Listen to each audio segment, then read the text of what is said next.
Oh, I had my headset muted on a different button. Afternoon, everybody. Welcome to today's clinic. We'll get started here in just a second. To make sure you can hear me, toss a one or a yes in the chat box there so that I know I actually have things working properly. Also, as a note, we will be recording the clinic. So just to be aware of that, to make you all have that on board. We'll be sending it out after the fact if you want to go back and review anything or share it with teammates or other schools and coaches. We're happy to have you do that. Awesome. Can all hear me loud and clear. Good stuff. All right. Just share my screen here then.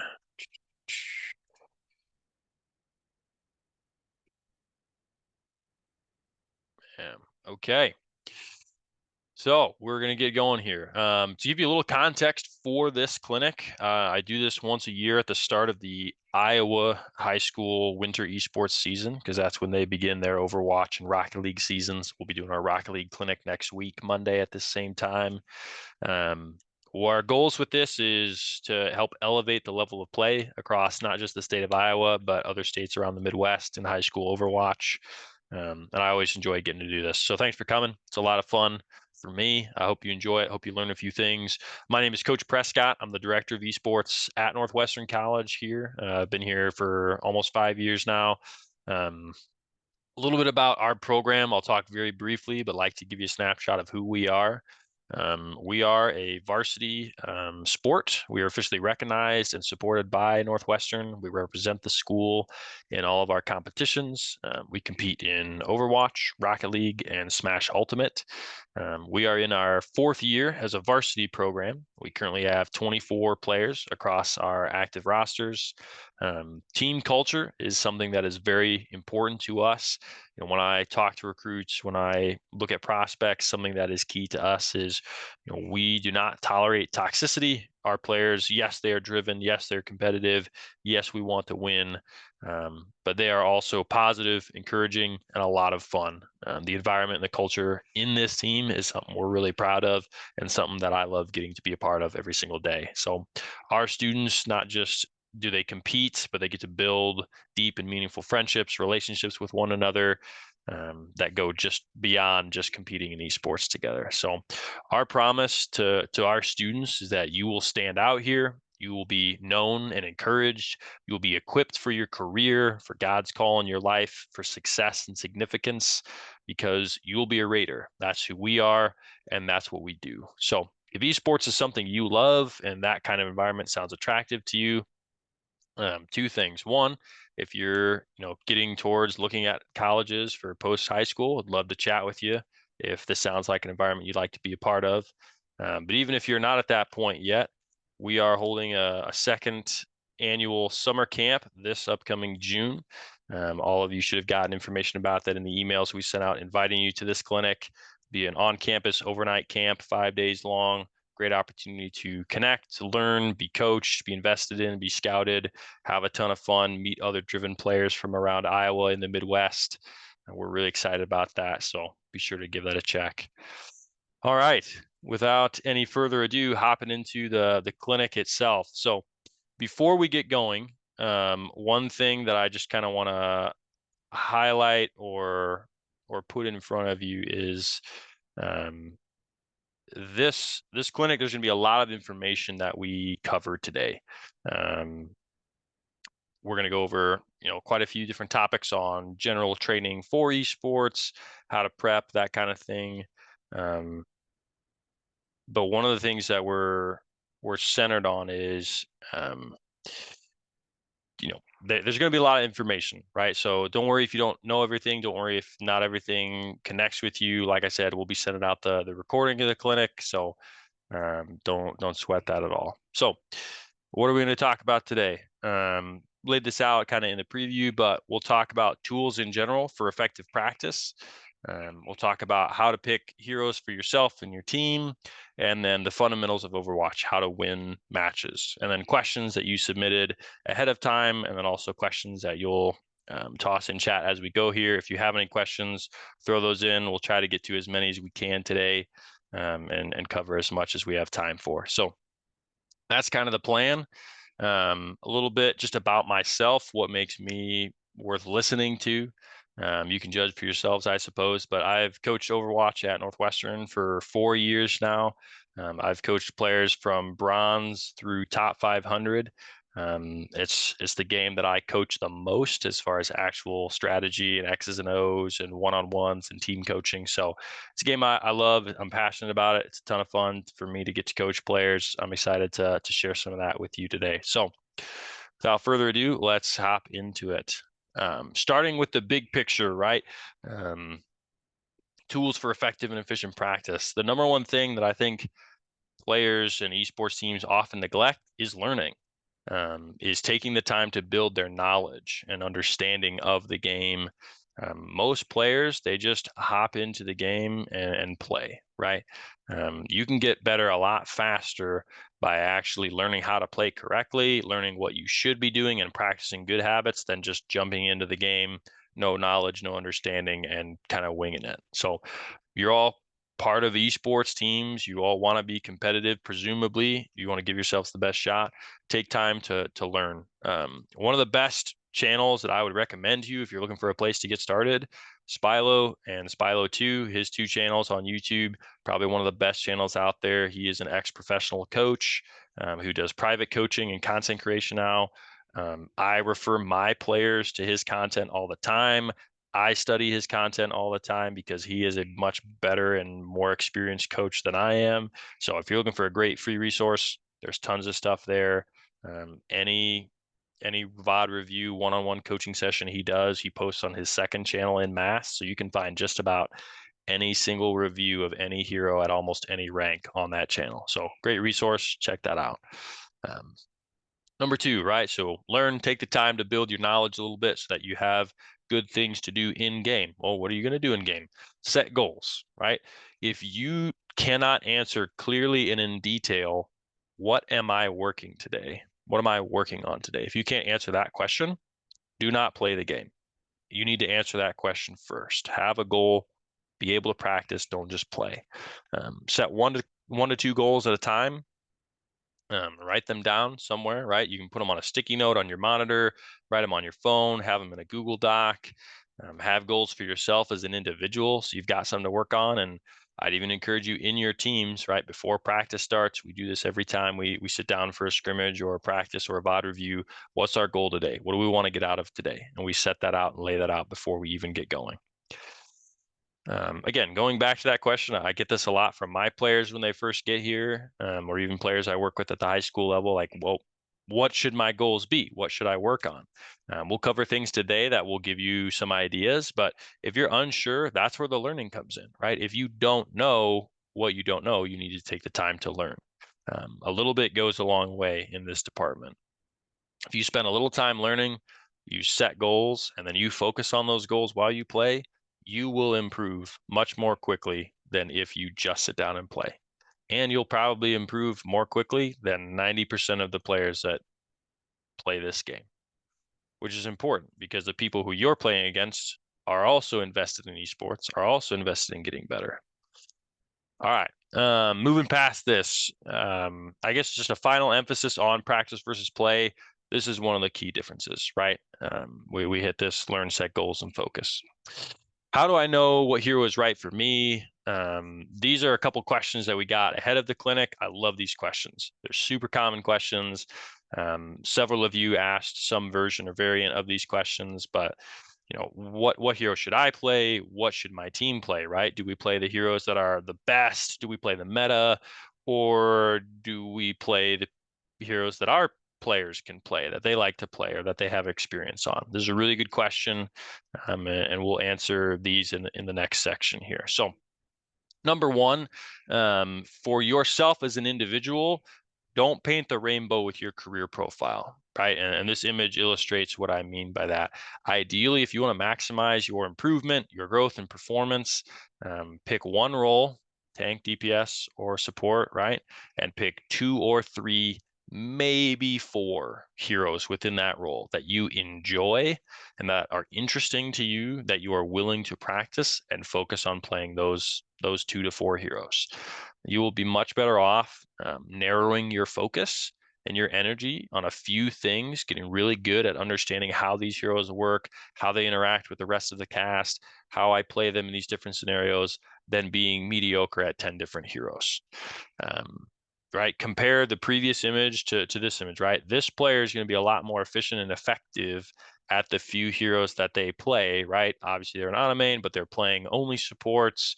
They've got a main hero that they're best at and a couple of good options for swaps all within their role. Because most of you playing on a team will probably play a single role. So start practicing in that sense now. As a collective, right? Okay, take all that, put it together. Who should we play collectively, right? Do we play meta? Do we play comfort? My philosophy is that every level of play outside of the professional and semi-professional and the tops of collegiate, like you're talking all grandmaster, top 500 players, comfort picks, the heroes that you and your teammates are good at and strong at and comfortable on, that is better than trying to play towards some defined meta. If you're not good at the meta heroes, don't play the meta heroes. That's not going to be good for your team. The best collegiate team in the United Kingdom is an off meta team, right? There are plenty of teams even at the professional level that play successfully off meta. So don't feel locked into what you see on YouTube or TikTok on what's meta, what's strong, who's good, who's not. If you are good at a certain hero, you are good at a certain hero, and you can get value on that hero. Within that, take everyone's list of 2 to 3, 2 to 4, right? Write those down, have this conversation as a team. We do this at the start of every semester. We create our lists. That is our master list for compositions, and I draw up compositions from that list, right?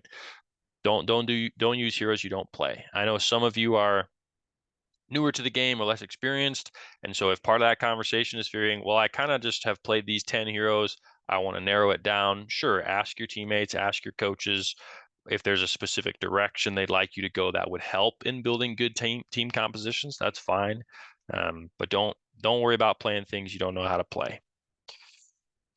All right, synergy. Quick note on this, right? Once you've got comfort, if you can, within that list, right?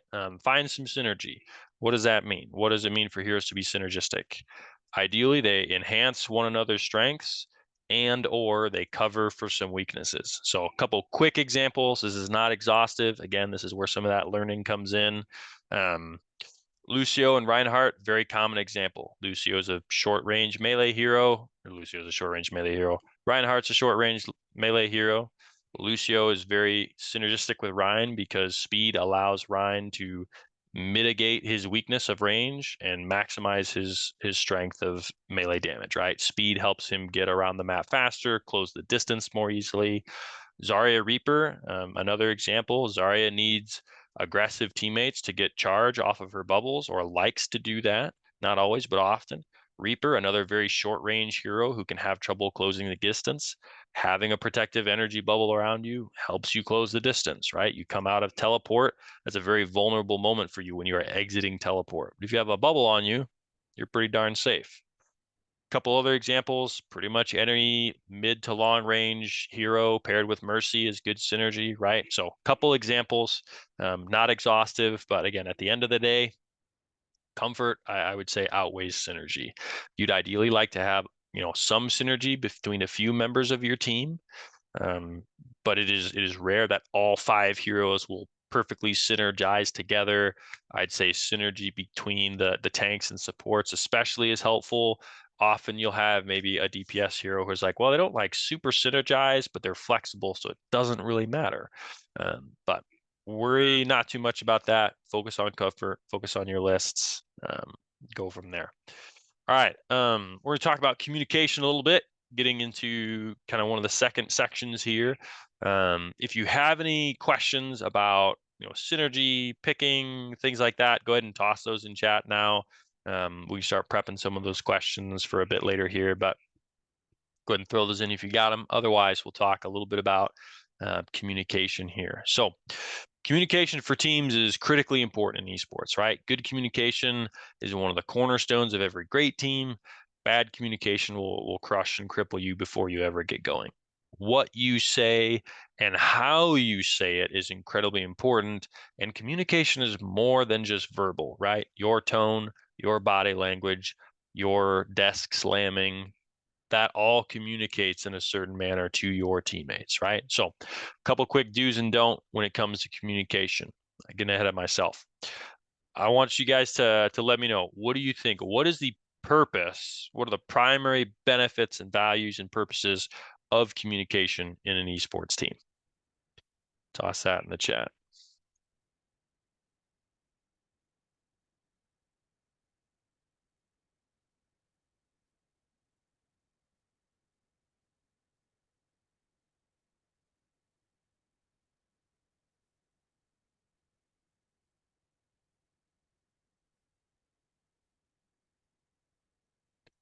We can identify what is happening in game. Okay, good.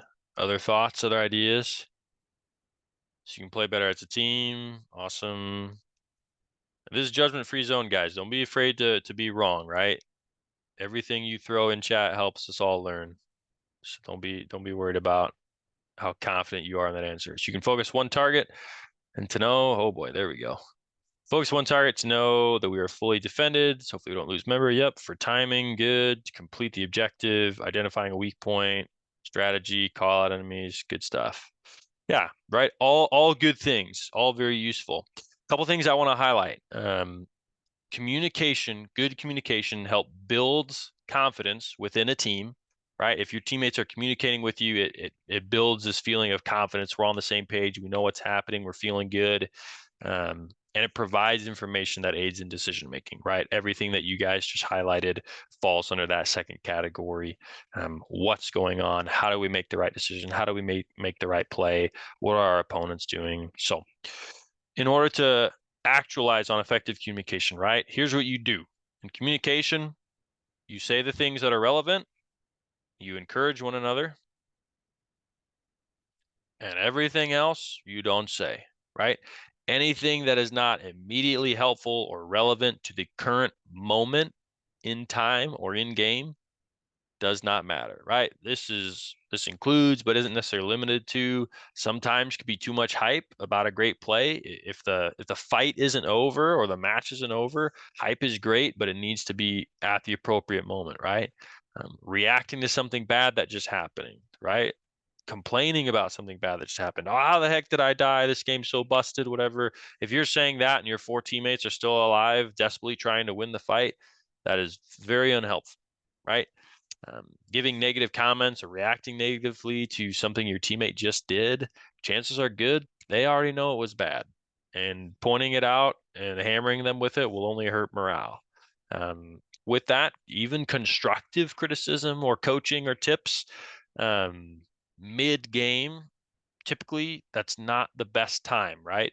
If you're trying to give someone coaching and tips in the middle of the map, in the middle of the rounds, it's not usually the best time for them to remember and let that soak in. So if you want to help them improve, you want to talk through a situation with them, give them some tips, wait for the map to end at least, or wait for the scrimmage to end or the practice to end, go back, pull up the replay code, talk it through with them, right? Take the time to be effective with what you do. So that's the basic do's and don'ts. For Overwatch specifically, right? What's useful information in Overwatch? I'm going to highlight just a couple things. We'll get into this in more detail in the next section, but three main things. Plans. What are we doing, right? What are we trying to do right now in this next fight? Where are we going? What pathing are we taking? What ultimates are we going to use, right?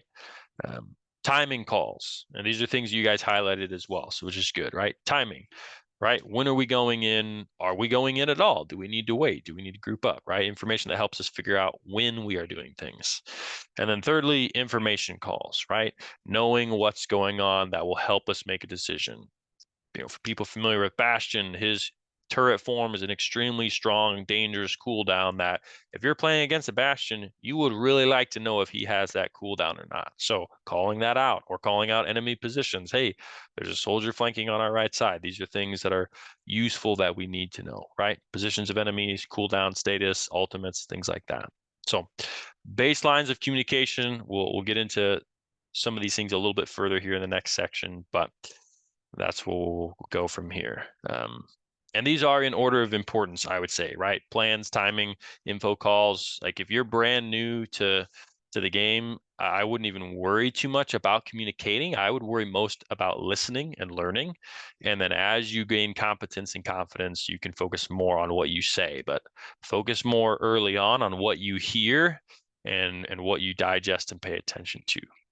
Quick note for tank players or for primary shot callers, it's really important. Three basic things: when you want to push forward and go in, when you want to wait, and when you want to back up. Even at our level, we have a great tank player, top 500 player on a very strong team. Um, this is one of the things I had him work on just a couple weeks ago. It's like, here's all I want you to focus on tonight, saying these three things. If you are pushing in and want to move forward, if you want to wait, or if you want to back up. Because if you're the primary shot caller or if you're the tank player, everyone kind of pivots around you and how you move and what you want to do. So if they know what you want to do, forward, wait, back, then they can make the decisions on how they interact around that, how they play off of that desire or that intention of yours. All right. Any questions on communication? I will pause for a second here to answer one or two of these before we get into the next section. Gives me a chance to get some water as well.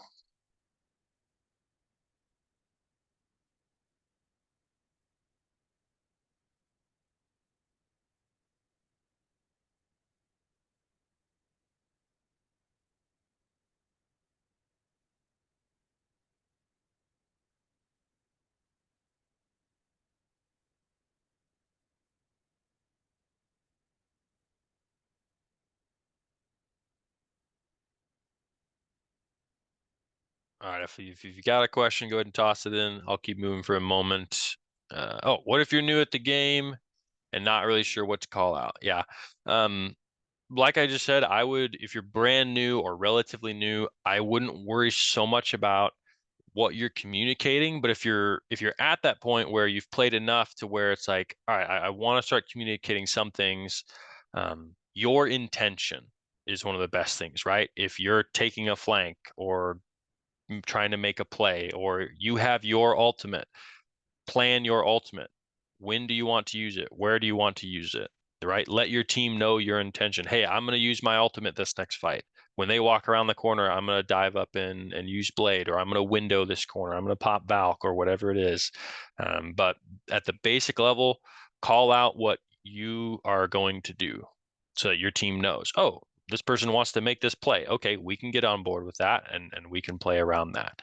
Um, that's the main thing I would focus on, especially on anytime you've got your ultimate and you want to use it, tell your team how you plan to use it, because then they can play around that. Is there such a thing as too much communication? Absolutely.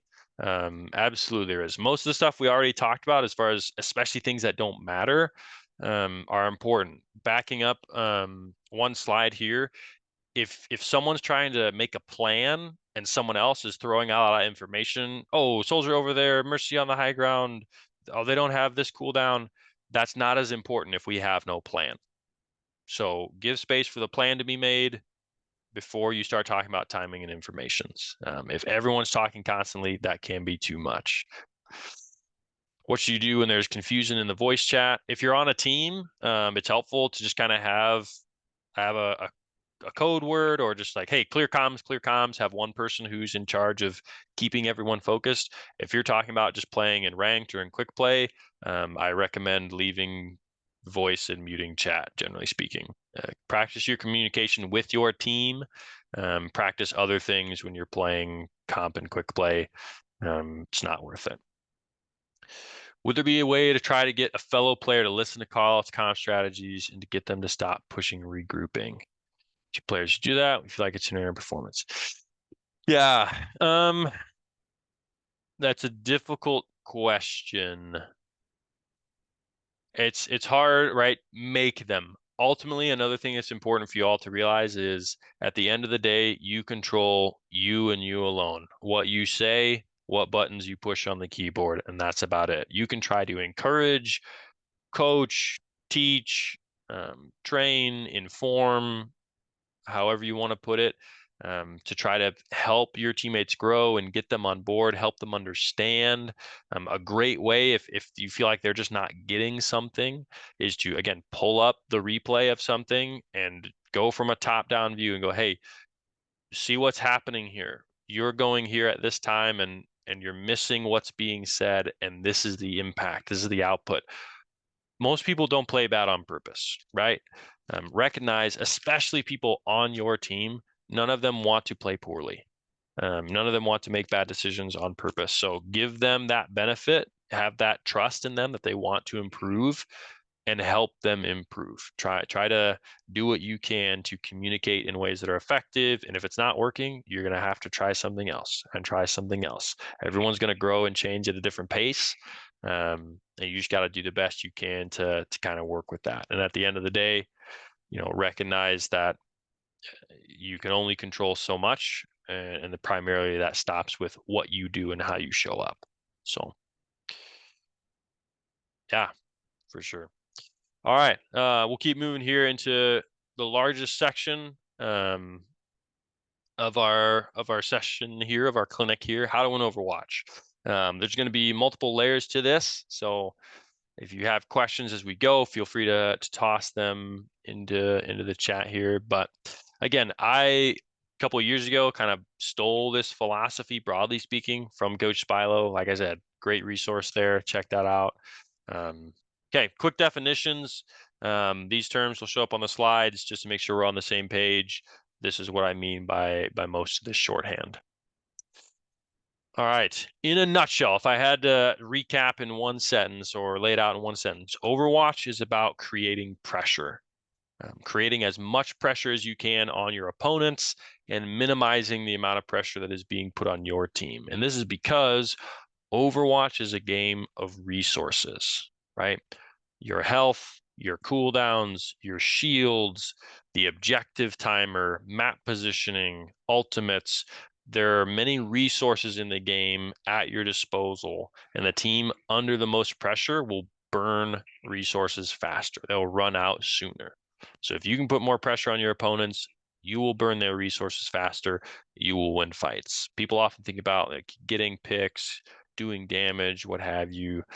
There are lots of ways to do pressure. So how can you, on your role, toss this in chat, you on your role playing your hero, how can you create pressure? What are some of the ways that you can do that, right? Whether you're playing Reinhardt, Mercy, Widowmaker, Lucio, any hero in the game, how do you go about creating pressure? What are the options, tools at your disposal?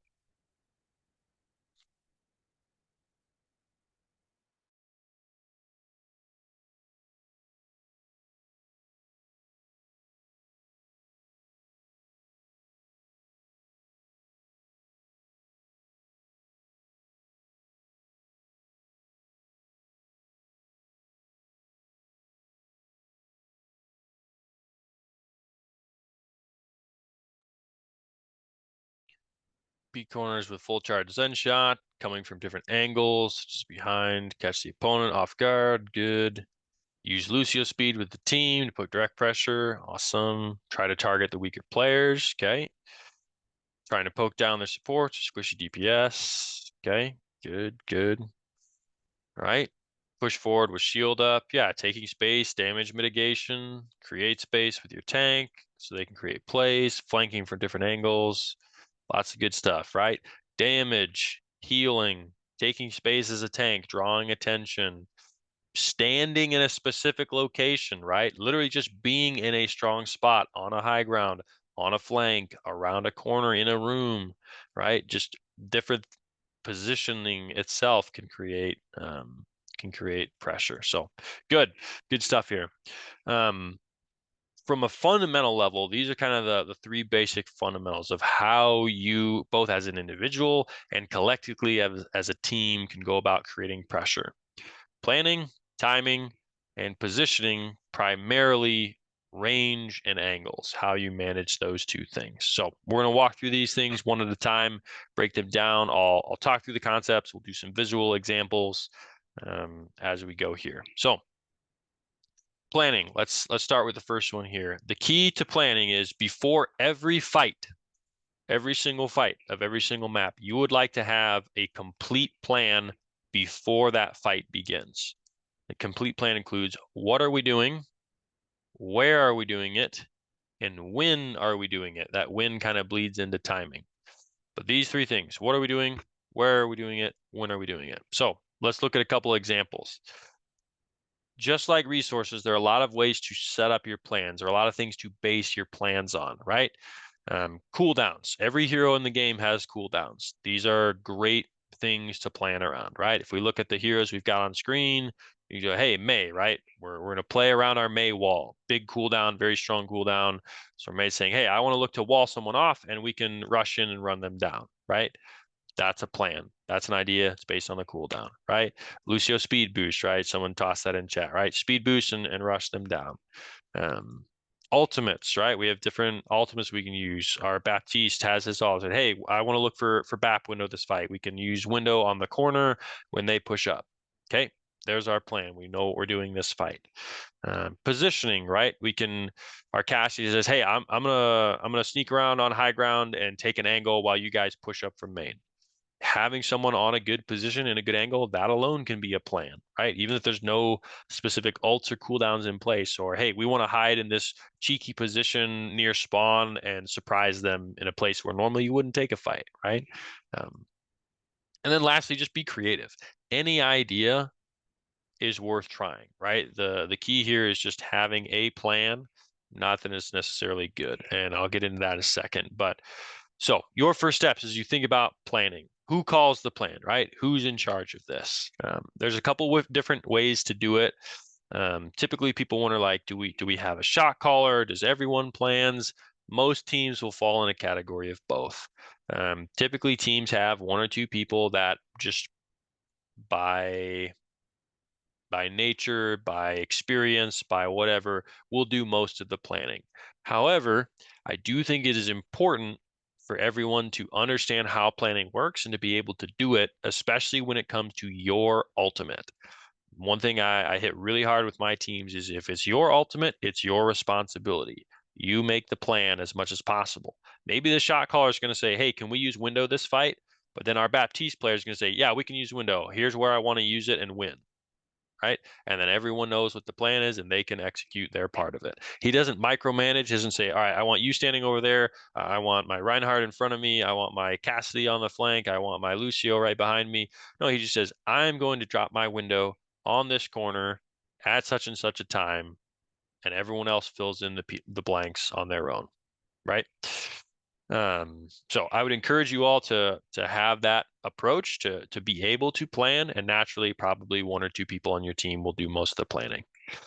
Typically, the most experienced players or just whoever is confident and comfortable with calling, the exact specifics don't really matter. I just said this, but again, have any plan, every fight. Don't hyper focus on quality. If it's a good plan or not is irrelevant to you at this point.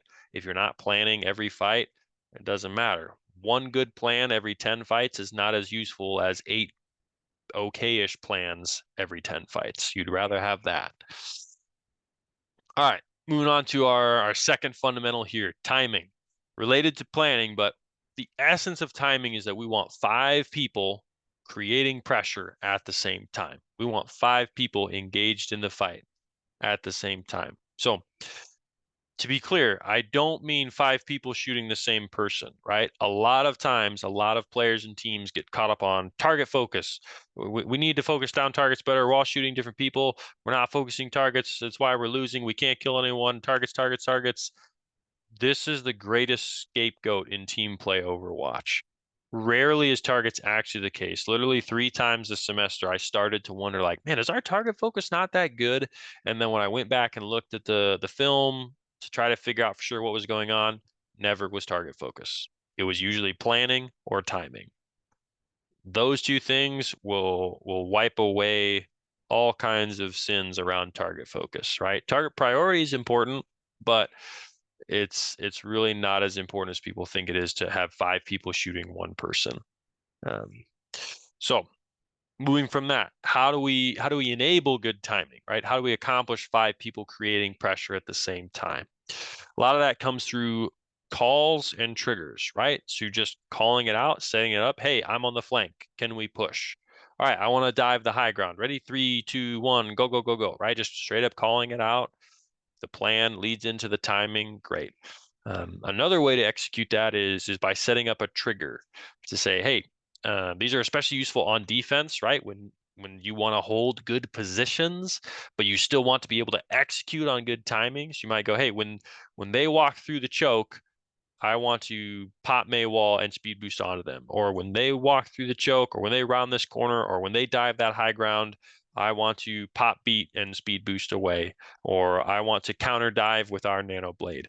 And so that way you've set up an event that you know is likely to happen, that everyone's kind of looking for, waiting for, and you'll still probably call a go, but it doesn't take as long to set up because you've already established when this happens, when the trigger is hit, that's when we're going to execute our plan. Okay, so straight up calling the timing or setting up a trigger. Those are two of the most consistent ways to get timing in place.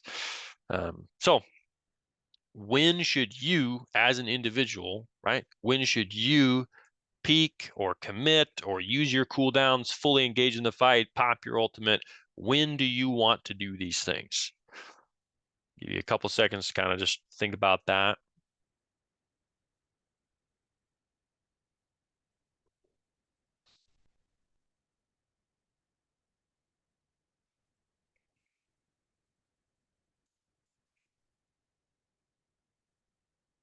All right, couple things.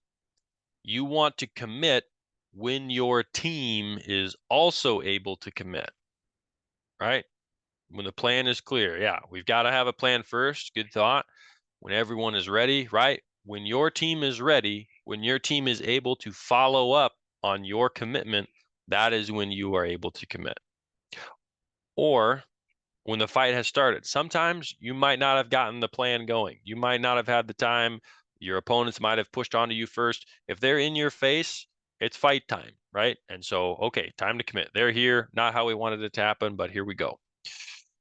When big cooldowns are on cooldown, or when we were up alts, when we were ready to dive. Yeah, exactly. Those are all great situational opportunities for us to commit and take advantage of specific situations. Um, those are good as well. But one of the biggest key things will be, though, is your team's ability to follow up, right? Am I going in 1v5? Am I going in 1v3? Even if we got first pick and we're up 5v4, but if I dive really deep and I turn 5v4 into 2v4, now I've made a problem for myself, right? Okay, on the clear signal to go, that being the other piece there. So a couple of visual examples of timing just to make this clear. Laying this out, this is King's Row, first point, spawn doors. I don't know if you guys can see my mouse or not. Can you see my mouse on that screen? Let me know. Yes, perfect. So spawn doors are over here. Blue team rolls out past the bus, comes up to statue. This is the hotel. There's a little room around this corner that you can walk in. There's a roof on here. There's a room underneath here you can walk through and around. There's a high ground right here that our Hanzo could climb up to. So that's the basic layout, right? These guys are playing cover around a statue.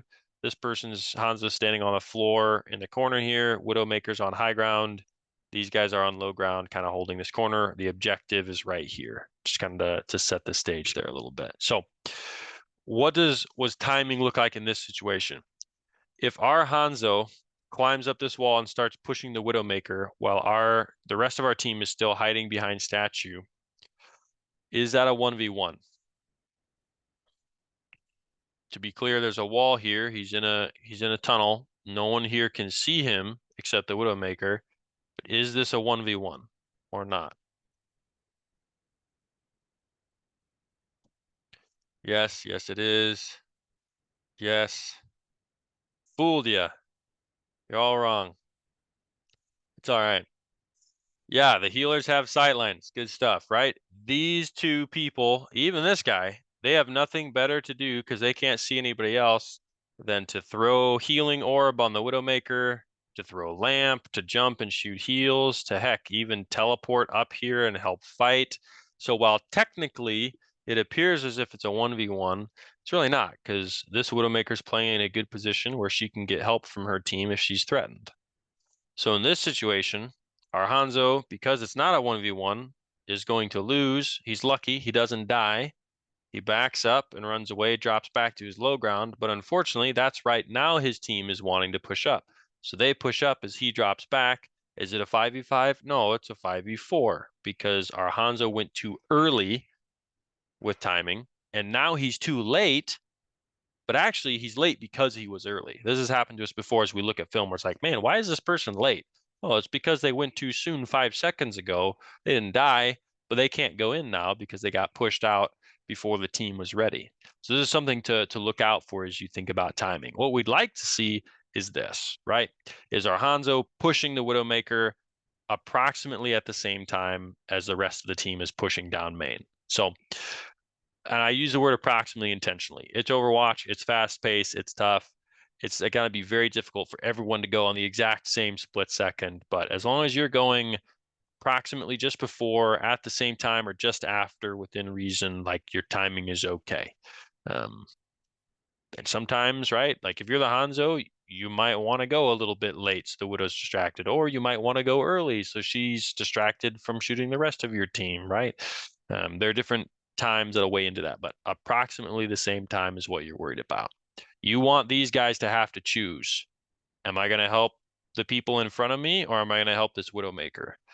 If they only have one option, then it's easy for them. But you want to make them choose who they're going to help so that even if they do choose to still pocket the Widowmaker, great. That makes it easier for these four to win the fight on the front line.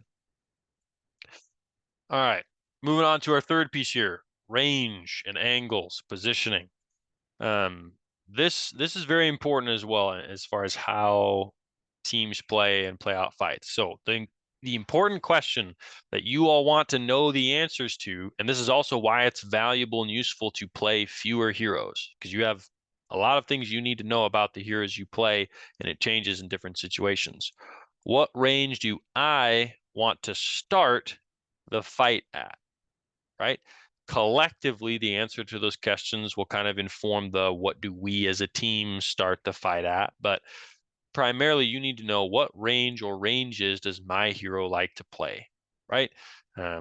Typically, you've got um, two options, right? Your hero is either good at close and mid range, or mid and long range. Maybe you're a Reinhardt, you're really only good at close range, but you typically have one or two ranges to pick between, and it's kind of just a matter of figuring out, well, which one is it this time, based on who else is on my team and who's on the enemy team. Which of my effective ranges do I want to lean into and leverage most? And typically it's the one that I have an advantage over the other team, right? So you compare our comp's effective range to the enemy comp's effective range, and you kind of come up with that answer. Which one do we want to do? In order to get there, you want to compare two things. The extreme heroes, like Widowmaker, one of the best long range heroes of the game. Most heroes, can't beat her at long range, right? Reinhardt, very close range hero. Reaper, very close range hero. So these extremes, right? There are some heroes like a soldier where it's like, you can play mid, longish, close-ish is okay, right? The more generalists don't weigh up as much. And then you compare the non-mirrors, right? If two teams have a Reinhardt, it doesn't impact that conversation. You look at the other people. So one last note on this question. The key word there is start. We see this all the time with teams that are playing mid to long range compositions, right? You got a Sigma, a Hanzo, a Soldier, a Baptiste, and a Brig. You're mostly a mid to long range composition, and they sit back and they shoot and they shoot and they shoot and they shoot, and they're never able to actually win the fight or get any kills or clean things up. The reason it's start at the range you start at and not the range you stay at is because eventually almost every composition wants to close in, get in their face, and finish them off at close range, because it's a lot harder for people to hide in cover and run away when you're close to them. So if you're a long range composition playing against Brawl, right, you don't want to start very close to them. You want to start farther away. Your goal through that is to soften them up, burn their resources through pressure to the point where Well, now if we're standing at close range, we will win because we have more resources because we played at long range first and we worked our way forward, right? Or they started far away, they had to push into us, but we played at good long range positions. And so now they don't have resources to get on top of us. That is one of the most common mistakes I see is teams sitting back in long range compositions and never pushing up and using the opportunities that they gained by starting at range. Teams are often good at starting at range, but not pushing up, finishing things off. Eventually, you'll probably have to do that. It's very important that, going back to planning, timing, you call when you want to push up, because if one person pushes up or two people push up, you might get messed up. But if everyone knows, hey, all right, let's push, let's collapse, and everyone knows we're closing the circle, that works out pretty well. All right. Question combined with a fact. Blanks and off angles win fights. They create big amounts of pressure. So let's look at that. Visually, I'm going to speed run this a little bit because I think I'm running behind on time. Real fast, if we compare the ranges of these two compositions, right? We're looking at blue team, Hanzo, mid to long range hero, Reinhardt, close range hero, Mei, mid to close range, Lucio, close range, Baptiste, mid range, right? Figuring these questions out can be trickier. If you're newer to the game, that's okay. Worry most about the hero that you're playing, what range is. So this composition is generally considered a mid to close range composition. How about the red team? Orisa, mid to close range tank. Reaper, close range. Widowmaker, long range to sometimes medium range. Baptiste, mid range. Zenyatta, long to mid range. So this composition wants to play at mid range, mid to close range, right? But you've also got a Widowmaker. So there's some interesting dynamics, right? You've got two really long range heroes, a mid range hero, a very close range hero, and a medium to close range hero. So sometimes just because what your team wants to play at, this is why it's important for everyone to know individually. Reaper never wants to play long range. He wants to play close range. But does he want to walk up here right now and go find people? No, because he needs these guys to able to have long sight lines. So you want to play as a close range hero, close, when your team has long range, right? So he can play right here because the Widowmaker's here and the Zenyatta's here. Zenyatta and Bat, they can back up even farther. They can play long range. And these two can play close range while these three play long range. And they're perfectly happy to do that because these guys act as a screen, right? So in comparing the matchups, if they're nose to nose, Bap doesn't want to be Zen doesn't want to be nose to nose, Widow doesn't want to be nose to nose. You would be happy to stand on top of Widowmaker. You'd be happy to stand on top of Zenyatta. You'd be happy to stand on top of Zenyatta. So this comp, they know, all right, of our two options, close range, mid range, we would like to start the fight as close to them as possible. Because if we play long range early, there's Zenyatta, their Orisa, their Widowmaker, they will shoot us to bits at long range. So we want to minimize the amount of poke damage we take before the fight starts. And same thing for these guys. They go, we want to play at long range for as long as possible, but specifically, we want our Widowmaker and our Zenyatta to play at long range. And so that might mean these two people play kind of aggressive so that these guys can't get close. You see how it's like not everyone's going to monolith, oh, well, we play wrong, so everybody better go stand up where the Widowmaker's at. No, our Orisa and our Reaper still play in their personal effective ranges, but in a position and in a way that allows them to play around the long range of the rest of their team. Reaper's like these two, they could play in hotel close range, but that doesn't let them use the long range sight lines of the rest of their team. So this is one of those things that gets a little more complex. We're getting a bit into the fire hose.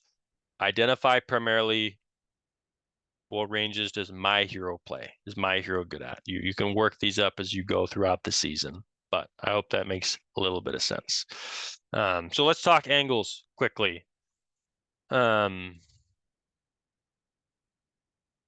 I missed some things. I'm gonna have to scroll back up. Oh, never mind. I didn't miss something. Okay. Let's talk angles real quickly. So if we're set up in this position, right? If our Hanzo, rather than playing off to the right, comes in this, our blue team has one angle of attack, right? They just get a run up main. That's not great, right? you can just see by looking top down, this Widowmaker is going to be putting a lot of pressure on the blue team because they're getting shot in the side. And so these guys, if you're the Lucio, the Baptiste, the Hanzo, the Mei, do you feel safe walking up here right now? Probably not, right? Because you're worried about getting your head taken off at any second. This team, do you feel that threatened if you're Zenyatta, even though this team's running at you? Not really.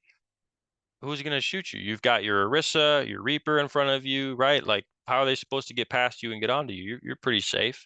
So we'd like to see instead, maybe our Hanzo goes left. Our Hanzo goes through Hotel, right? So now we've got an angle of pressure onto red team. And so now, once again, these three even have to choose.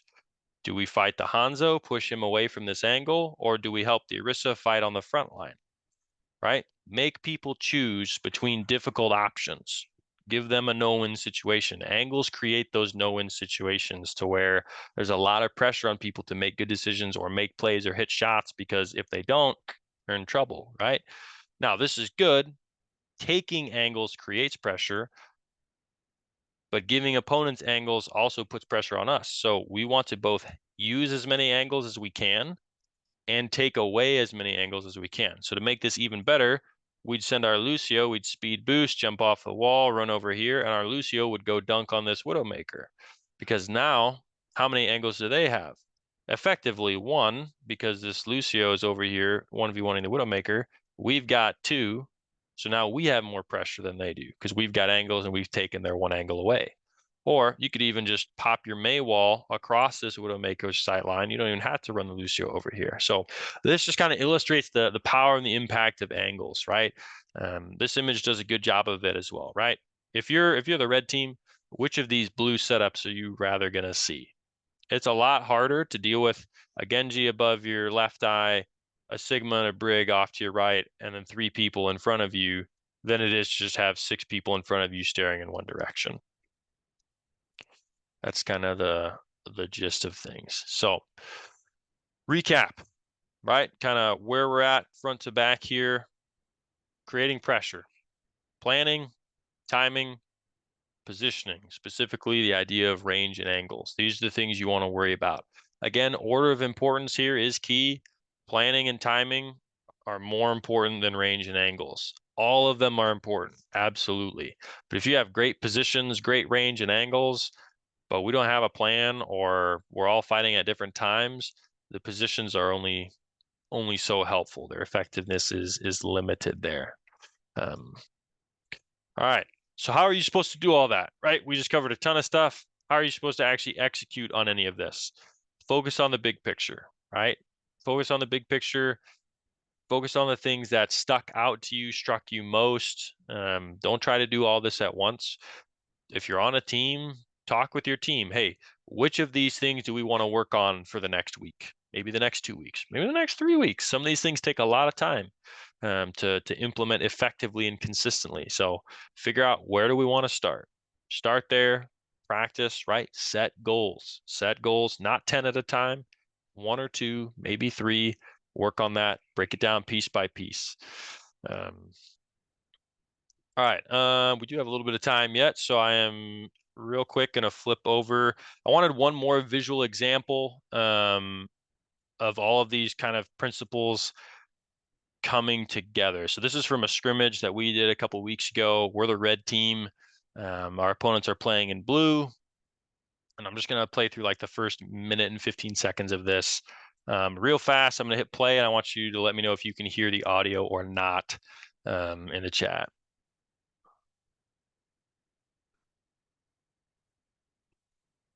All right, can you hear that? No. No, no. All right. Let me try a different screen share setting. All right. How about now? Still no? Oh, that's unfortunate. All right, I'll check one more thing, and if it's not going to work, that's okay.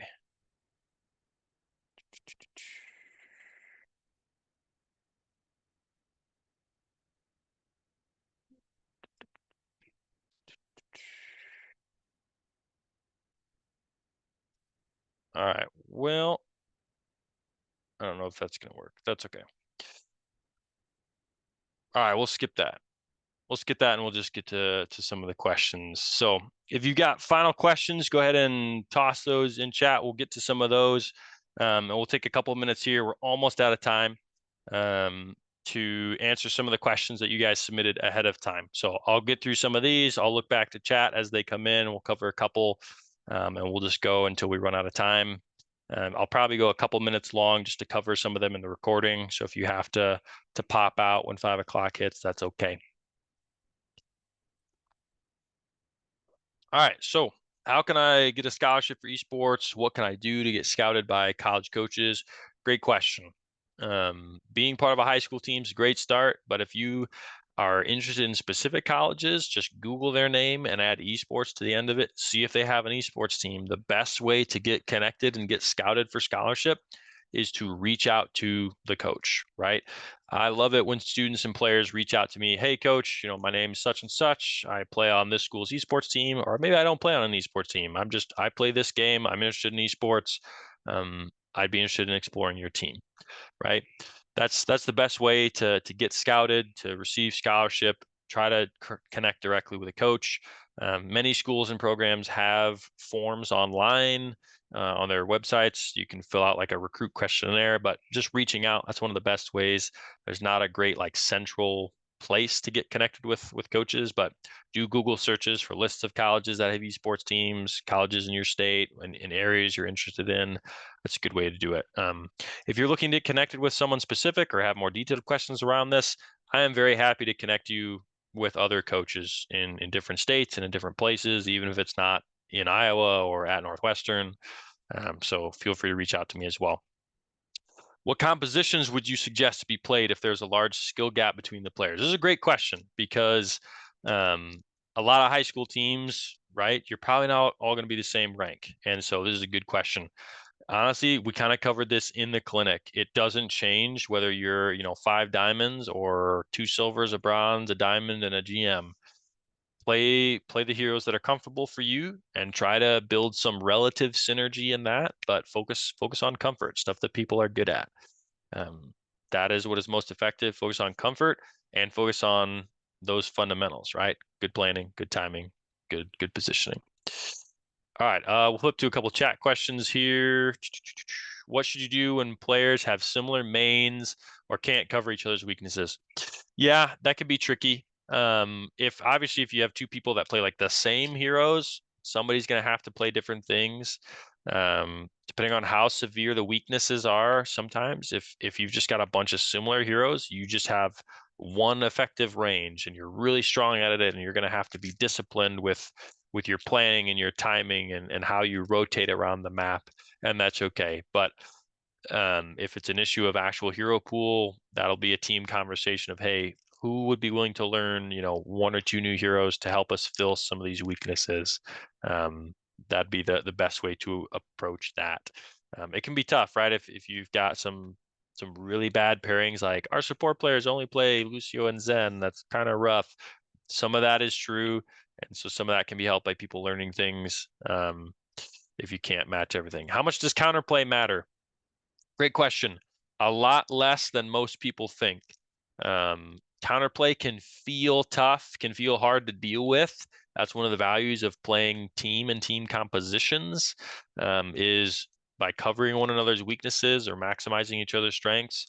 Individual, oh, I just got single hero countered. Well, if they switch to counter one of your characters, hopefully the other characters on your team are still getting value, or maybe are even better against that counter. So counterplay, it can be effective if you don't adjust. Typically, I think most teams get caught off guard because the opponents switch to counter them and your team doesn't change how it is playing the heroes it is playing, right? You don't change anything about your play style, and so you get countered. A lot of times you can counter heroes by changing the way you play and not who you play. So honestly, Spilo just made some great videos like in the last 3 weeks on both of those questions around counterplay. That'd be a great place to look if you have more questions about that. But I think people generally overestimate how much counterplay matters. Does counterplay feel great? No, it does not feel fun. But it's not necessarily as effective as people think, or as overpowered as people think. What should you and players have the same main? Both want to play the same game. Kind of talked through that a little bit. That just comes down to having that personal conversation of who's going to flex to a different hero, or how are we going to set up a rotation. That kind of just comes down to interpersonal team things. In your example earlier, would there be any benefit to swapping Hanzo to Lucio and Lucio to Mei and Mei to Hanzo? In their positions, yeah, the exact place of where people go doesn't always matter. You just kind of play to your person's strengths. Back up here to see. I'm not sure which image you're talking about. So if you have a further question on that, if I didn't answer it, you can shoot me an email. Let me know. How do you train your team with tracking? If you're looking to practice mechanics, deathmatch. Deathmatch is great. I typically don't prescribe aim trainers. You want to be playing Overwatch. You want to be playing your hero. You want to be playing against real people. Play deathmatch in arcade. It's the best way to practice mechanics and aim. Regarding Overwatch streamers, YouTubers, who are the top 3 that you would recommend to improve? Sure. Spylo is definitely the number 1. Number 2, IO Stux doesn't make as much stuff anymore, but still good stuff. Awkward has some good videos, some good coaching. Those would probably be my top 3 right now. If a player is the best at damage or support, which is better to put them on? Good question. Depends on what your teammates play, right? If you have other people who can fill one role better than the others, great. Play the role that needs the most filled. Otherwise, I don't think there's like this is the most impactful role. It just depends on what does the rest of your team play? What allows you to field the strongest overall roster, I would say. All right. I know a lot of people have had to jump out. We'll get through just a couple more questions on the slides, and then we'll wrap things up for y'all. So if you're not doing a scrimmage, how else could you prepare for a match? Yeah, scrimmaging against other teams is a good way to practice, but you don't always have that option. So we talked about this at the beginning, but learning, building that knowledge, right? Watch other people getting coached one-on-one by pro coaches. Get coaching, talk with teammates, do VOD reviews. Play deathmatch to practice mechanics and individual matchups. Play quick play or comp on your own. Focus on a specific individual goal. Like I said, mute chat, leave voice. Don't worry about communication when you're not playing with your team. It's really not as valuable as working on other things like your timing, your positioning, your cover usage. All right, I guess that was the last one. Oh, I skipped a couple accidentally. Effectively train aim and movement. We talked about that. Deathmatch is the best way to practice mechanics. How do you build chemistry with the team? In game, it just takes time. Takes time to build chemistry, but you can enhance chemistry by doing things outside of the game to build the team relationships. Do stuff for fun. Do team bonding exercises. Do team building challenges. Just Google some team building exercises. There's a lot of value to having good relationship and trust within the team. It'll make you a lot more resilient to the pressure and frustration of playing and competing in a high stakes environment. So all right. If you submitted a question that did not get answered, I'm going to do my best to send you an email answer to your question by the end of this week. So keep an eye out for that. We got some great questions. We didn't have time to get through them all. Appreciate you guys coming. Like I said, I have a lot of fun doing this. If you have new questions, follow-up questions, you should have all gotten an email or a Discord message with this link. This week is a great time to reach out because our students are in the midst of finals. We're done with practice. So if you have new questions, I love helping players and teams out. Shoot me an email. I'm happy to answer and help out. So awesome. Have a good one. Thanks for coming. If you're a coach of a team, would love to have your Rocket League players join us next week. Wherever you got the link to this, I should have followed up with a Rocket League clinic link as well. So good luck in your seasons. Have fun. We'll talk to y'all later.